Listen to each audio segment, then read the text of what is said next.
Something caught my eye about the photos in the Souk archives. There's 3 giant cedar photos, all with a person with the exact same jumpsuit right next to them. They appear to be from the same roll of film. One of them is labeled as being northwest of Cheewhat Lake, while the other is in the central Walbran Valley. If it's the same roll of film, then it's not unlikely that the mystery tree would be in one of these 2 locations. And we'd heard a new tale about a massive tree in the Walbran Valley. Keep in mind, this was in 1991, so I was younger than I am now. I'm not a mathematician, don't ask me these questions. Somebody was like, let's go big tree hunting, and somebody said, let's go up by Anderson Lake because there's a big area. We all gathered around this tree, this super massive tree that dwarfs the biggest tree in Canada. It was way bigger than the biggest tree in Canada. And so I was like, holy, what did we find here? Like, how old is this tree? And if you measure it 2 feet lower, it could be 5 feet in diameter bigger or more or less, whatever, depending on height. I mean, there is a specific way you're supposed to do it. So maybe it is the same tree. Plausible. Well, that's what we were wondering. Discovered my tree. When? 90s? Nobody knows if this is. Nobody knows if either of these trees exist. Okay, at it's this not my- point. Go back. It's like the moon. You can't, we don't know if we've ever landed on the moon until we go back. I know I didn't. We doubt the moon landing now? It's been 30 years since Maywell Wickham measured 2 giant cedar trees.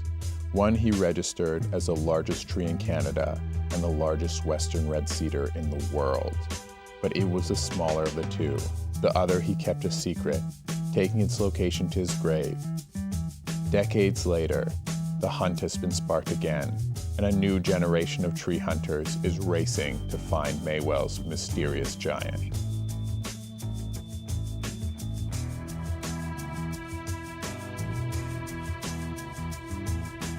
To feel like the biggest tree on Earth outside of California is just waiting for someone to find it is awe-inspiring.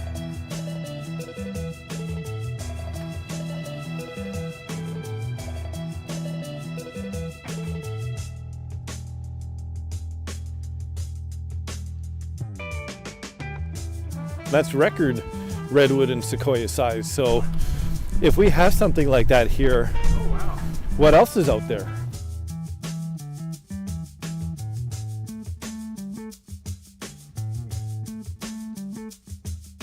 Some didn't believe that it existed at all.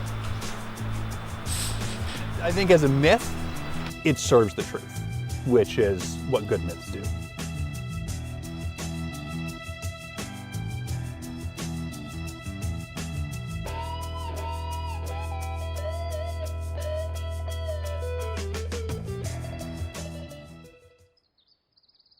Big trees. It's there.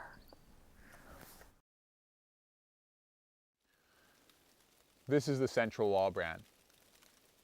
It's often referred to as the best of what's left on Vancouver Island. While the lower reaches of the Walbran were included in a park with Carmanah after the War in the Woods, this section, despite being the epicenter of the protests at that time, is still unprotected. And as of yet, the road that was punched across the Walbran 30 years ago in the face of hundreds of arrests hasn't been extended into these groves. And so it's a tree hunter's paradise to have an area that's not a park and not yet cataloged or put away, but a mysterious place whose future is unknown. And because of that, it has a lot of wonder to it. In 2021, the Walbran was recognized by the provincial government and the Pacheedaht Nation as one of the most ecologically significant forests left in the province. The reason this forest still exists is because of the work of many individuals, but a few stand out today. Yeah, well, my relationship with the forest, personally, me going up there probably was when I was 16, and we chose to go logging in Port Renfrew. The first 6 months was fun. We're setting chokers on different types of logging systems. It takes quite a book to explain the methods of logging in the early part of its glory days of logging on the coast here. And I always remember the dust and the din and the roar. They put me on what they call the bull gang, rigging up spar trees. And it's quite simple, but they're huge bull blocks and that. You got huge big pins. You have to have one guy on one side pushing up and the other guy pulling it over. So we got that done, and then I was going down in between these bundles of logs, and I looked up, and then I started crying. I sat down in between the bundles there, and I couldn't stop crying. And I didn't know what was the matter, and I couldn't figure out why I felt bad about the whole affair. And then I guess I realized then that my conscience was starting to come back up, that we were in fact doing and paid well to do a job that was wrong to our souls. And I think that's the biggest part of the old growth forest now, is that remembering what Grandpa said to us. Don't go up there to cut it down. You go up there to pray and meditate and be quiet.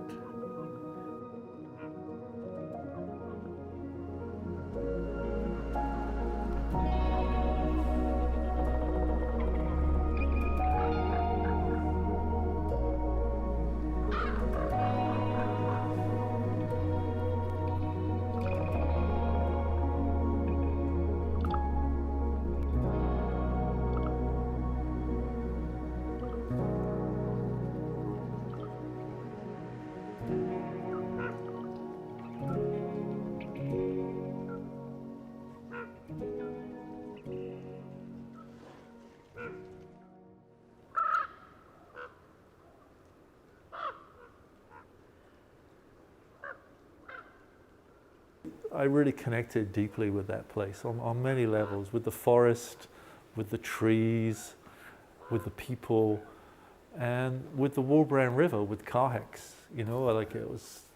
There's definitely something in that valley that's really spoke to me, got under my skin. And now it's, 32 years later, and I'm still spending time in the Walbran and working towards the protection of the Walbran River 32 years later. Something in Bill's experience as a logger changed him from someone who was felling trees to someone advocating for the protection of his traditional territory. Pete would feel a similar effect, coming from Europe in 1991 as a young car mechanic on a vacation to Canada. I left school at 15 and worked as a motor mechanic, and I grew up in this very kind of working class neighborhood. But environmentalism was always considered to be the realm of the middle class. And so when I came, I wasn't looking to be involved with the environmental movement. Seeing the clear cuts on the way out there and then spending that time in the forest. And I ended up being in the Walbran for the whole summer. And I think it's towards the end of September, I spent, 3 days and a half or whatever up a tree blockading. It formed me into being an environmentalist, yeah. I could only find one newspaper clipping about Pete during the War in the Woods, but he's one of few who would stick around afterwards to continue stewarding the trail network and relationships in the Walbran. The Walbran's definitely one of the hot spots of the War in the Woods. And this all led towards the Vancouver Island Land Use Plan, which created parts of the Walbran as being a Special Management Zone 21, where environmental objectives were meant to be foremost.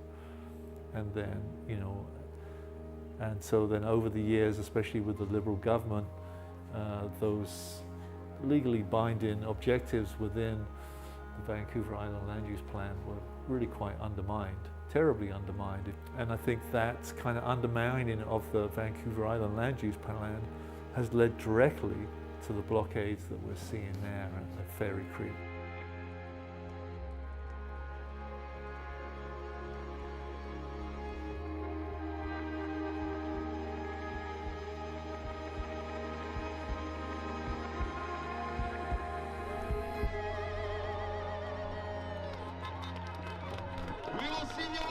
The Fairy Creek blockades are almost an exact recreation of the War in the Woods, in part because many of the people that were there 30 years ago are back to fight again. So we went up to see if we could find anyone with tales from the Walbran.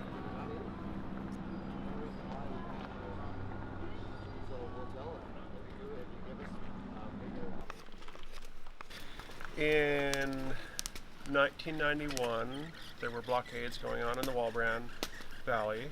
We all came up to this giant candelabra cedar that was twice easily the size of any of the other ones we had seen on that day. Easily. Yeah, go find it. As quick as we could after meeting Jeff, Eric and I headed to the Walbran to search for his tree. The feeling leaving the parking lot was electric as we set out to ford a river and hike deep into the wilderness to the rough area Jeff was referring to, where we'd find one massive cedar tree.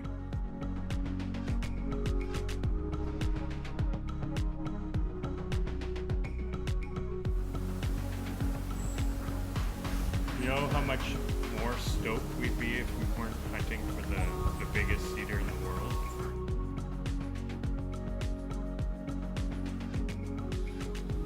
Well, yet another myth dispelled.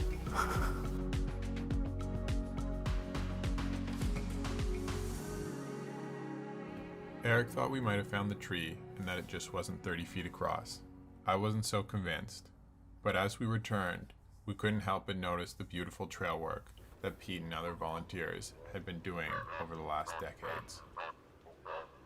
The moment when you're in the forest, where it's something to do with the light coming through, the moss, the shadows, the noises of the river and the different birds or something.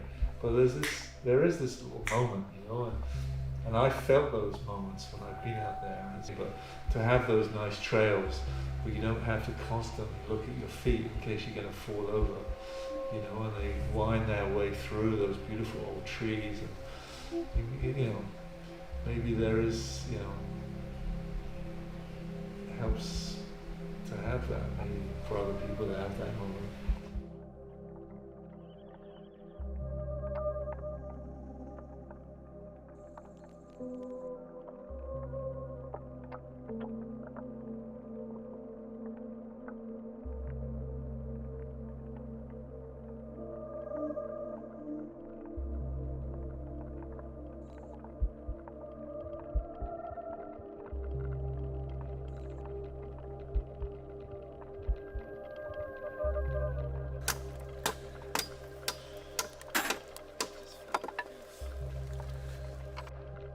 If you find a massive tree, that's something that, that you can put in posters and it's this charismatic mega flora that you can use for building a movement behind. Rhymes so well, the Walbran Whopper, there was this rumor, and I think at some point someone even put out, maybe it was WC Squared, put out a reward.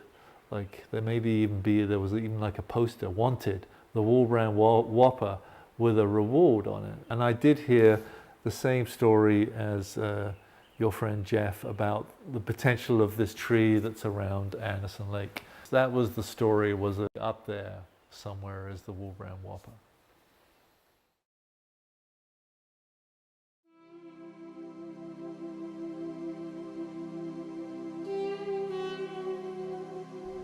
There are 3 stories now about giant trees in the Walbran. Maybe they're all the same. Maybe Jeff's giant is Maywell's mystery tree, which is also the Walbran Whopper. We thought we'd give it one more go. Have you ever had a bulletproof coffee? You get the grass-fed butter, MCT oil, caramel, cocoa, stevia, oh, forgot the collagen, 4-sigmatic, cordyceps, cocoa mushroom mix, and the Welfare brand instant coffee. That's some good product placement. Maybe they'll sponsor you.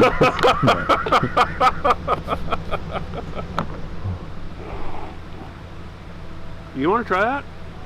In 1991, I was in grade 10. I was going to bike from Victoria to the Walbran. I had no idea. Like, I didn't even know how to get here. I was just going to bike to the Walbran. I think I had a WC squared map of like southern Vancouver Island with a line on it. And I was going to bike, and my dad saw this, and he was like, okay, I'll give you a ride. So he gave me a ride. There was a blockade happening there.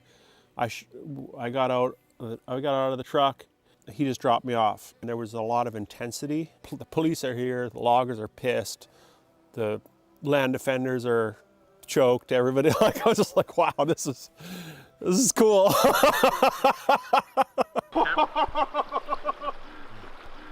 You're up here in the Walbran Valley, home of Canada's biggest tree. We just have to find her.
How's that looking?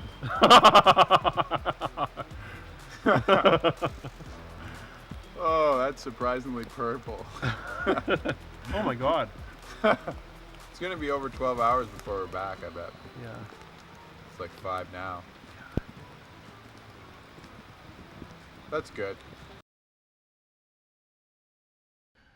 We couldn't find the Walbran Whopper, so we decided to flip this thing on its head, and instead of searching for the poster child of a previous movement, we went looking for a new poster child of the Fairy Creek blockade. Oh, wow. This is one of the greatest trees. It's the cedar tree you dream of.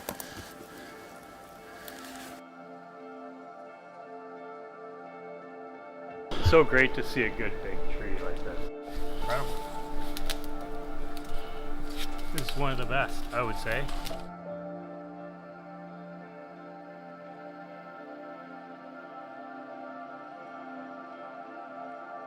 This tree would become one of the emblematic cedars of the Fairy Creek blockade. But it wasn't the forest alone that would draw people into this movement. It needed a guide, someone with the wisdom and compassion to hold together a community and give them direction.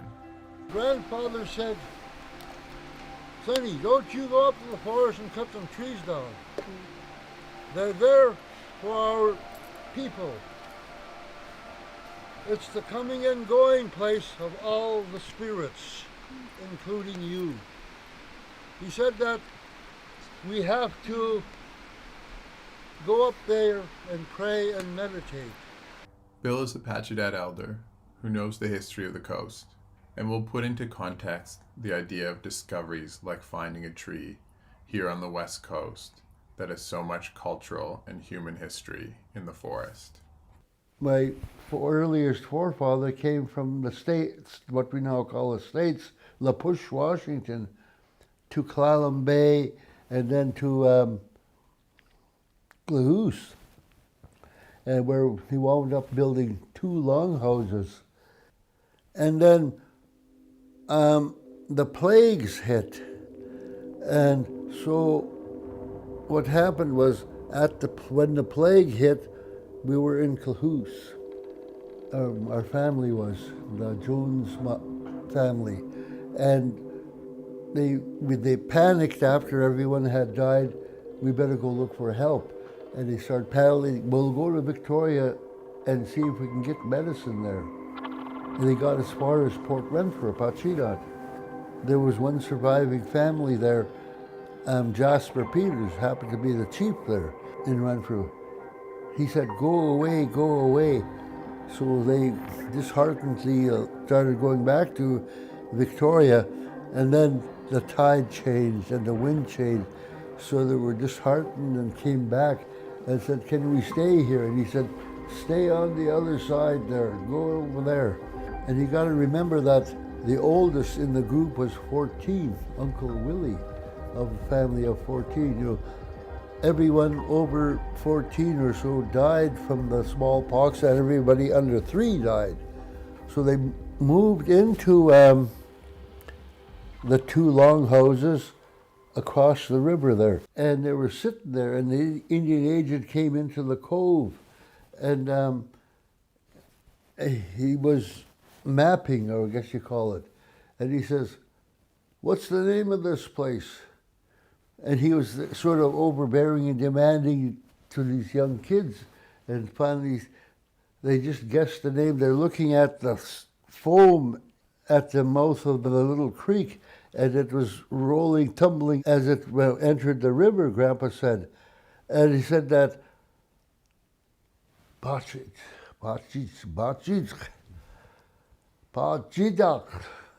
Said, "Oh, we're Pacheedaht. We're Pacheedaht.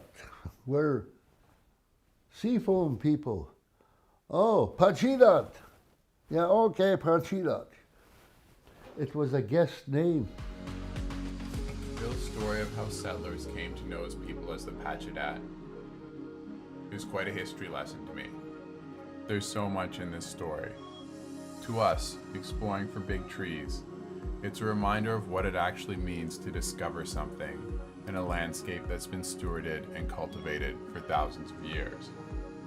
It's a humbling reminder that the context in which I view the forest is not the only one, and to tread softly and be respectful.